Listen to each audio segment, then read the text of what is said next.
Built on a floodplain and densely populated, it was declared a disaster area in 2020 when fire gutted over 1,000 structures. Less than a month ago, one person died and hundreds of people were left homeless following another fire in the area. Disaster struck again on Monday morning. Residents allege one person did not switch off a stove during load shedding. They are appealing for proper houses, saying even the 700-unit project under construction is not enough for that community.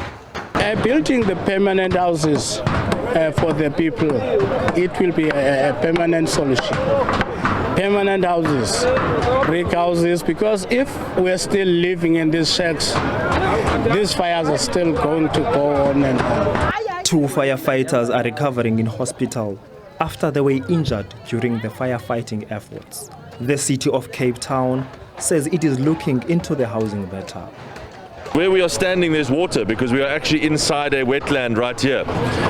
So it's really tough for people to be living here. It's very, very difficult for firemen to get here all the way from the road, which is up there, with the fire crews when there's a fire. So the permanent solution is to move people out of here and to de-densify this informal settlement completely. But of course, as soon as we make space, more people move in almost instantaneously.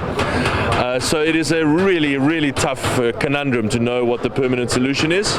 Once we complete the EIA, our planning or our engineers now are going to work out on a more densified establishment so that we can be able to accommodate more. At this particular point, we're looking at plus minus 1,800 on the what we have thumbsucked at this particular stage. But once the planning process is done, we'll be able to make a final determination on that. Aid organizations are offering emergency supplies to the community. Many of the people are asking us about building material. For the last fire that occurred less than a month ago, we managed to give 100 families 100 building kits. It depends how our funding comes through in terms of donors. If we get a donor to supply building kits, we will gladly supply the families.